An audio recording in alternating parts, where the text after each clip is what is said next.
What's going on, guys? It's Steven from the BS Show, and let's talk about Anthony Joshua versus Francis frickin' Ngannou.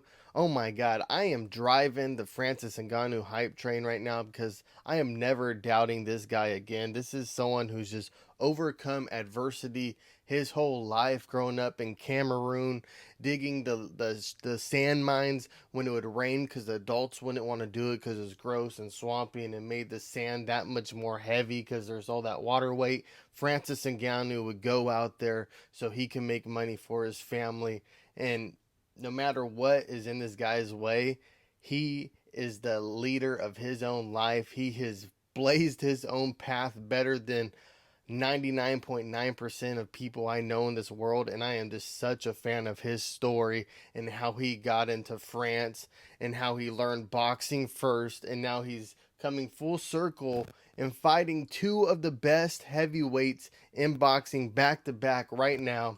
It is just crazy. I'm blown away by this whole story, and it feels like I'm watching a movie, and I can't wait for this story to be turned into a movie.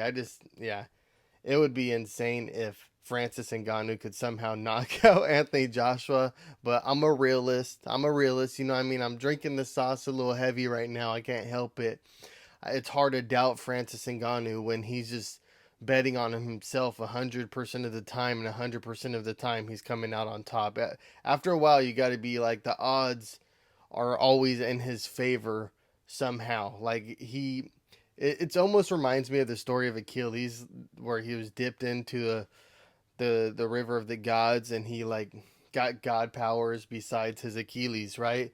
Francis Ngannou almost feels like this. It's like a modern version of a god walking this earth, and I know that sounds extreme, but I like mythological stories, and this dude's story is profoundly wild to me. I am like obsessed with his story. If you guys want to learn more about Francis Ngannou's story, check out Mix Mollywopper's video on it. He does a great documentary type video on it, and he just has such a great persona. So go check out Mix Mollywopper.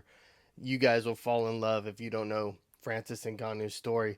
But tangent over about Francis Ngannou. I'll stop swinging off of his big Cameroonian nuts, and let's get into this fight. Anthony Joshua versus Francis Ngannou. This is a big and scary fight for Francis Ngannou. I know you could argue Tyson Fury was the scarier fight, but in my opinion, Anthony Joshua has been looking like the most dominant fighter in that heavyweight division. He's been looking like the number one guy. Tyson Fury's kind of been taking his time, picking his matches carefully, and look at him versus Francis Ngannou. Like, he got knocked down, and I don't want to take anything away from Francis Ngannou. No one has a script on Francis Ngannou yet in boxing. He's a wild card. He's 0-0. He's probably the scariest 0-1 heavyweight boxer in the world right now. And it was impossible for Tyson Fury to know what this guy was coming with. Besides, he has heavy hands, which he found out during that fight, right? Anthony Joshua, though, right now has been staying busy, staying very busy, looking good doing it. It looks like he's growing, where Tyson Fury looks like he's declining. Now, that's just in my opinion. You know, I'm not a pro analyst or anything. I'm just a fight fan. I love fights. I watch all fights. So that's just from my perspective. I still love Tyson Fury. I love his story with depression and all that, and how he overcame it after beating Klitschko, gained a bunch of weight, yada yada. But Anthony Joshua right now is the athlete in the division. The guy looks like he's chiseled out of stone. He looks like a Greek god. And it just goes back to the mythological narrative. This is like two Greek gods right now. We got like Achilles, and we got whoever you want to make Anthony Joshua into, Leonidas, or whoever, you know what I mean? The story is already written. And Anthony Joshua, like I said, he's been the most consistent. He's been the one who's had the most growth. So this fight is going to be awesome. It's going to be amazing. And I am very excited.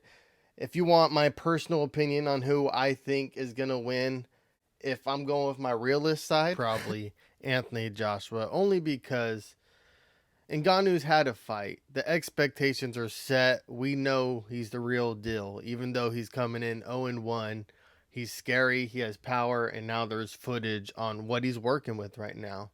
That being said, I'm not counting Francis Ngannou out.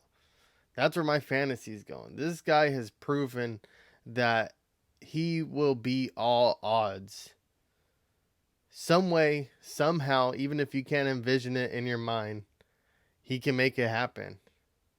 And I have a weird inkling that maybe he will make it happen. Because even though now there's footage out there on him, and Anthony Joshua isn't going to sleep on him like Tyson Fury did, even that stuff aside, there's something unique and special about Francis Ngannou. And he's a wild card coming from MMA. His boxing style will always have a little MMA flair from it, weird shovel hooks that boxers aren't too familiar with. You know what I mean? They're not super tight, but they're super hard to read timing wise. Francis Ngannou, there's something just like I said, I don't know, mystic about Francis Ngannou. He is an anomaly. I don't know. It's his story, just everything. Like I said, it is very interesting. It feels like a mythical story in today's times, and I love it. And that's the story I'm writing in my head. So I'm driving the Francis Ngannou hype train. That's that. I'm stoked for this fight tonight, and I'm gonna be watching for Francis Ngannou to make history. I love to know what you guys think about this fight. Who do you guys got winning? I know you guys want to see Francis Ngannou make history also. I mean, his story is just, like I said, it is better than the Rocky movies. You couldn't even make a movie as good as this dude's life has played out. It is awesome, and I can't wait for him to make that story, that movie, even better. We gotta be in like Ngannou number 3, the third movie by now, because his story is just that crazy. But until next time, guys, hope you have a good one. We're kicking off this weekend of fights off right. I'm excited. All right, guys, peace.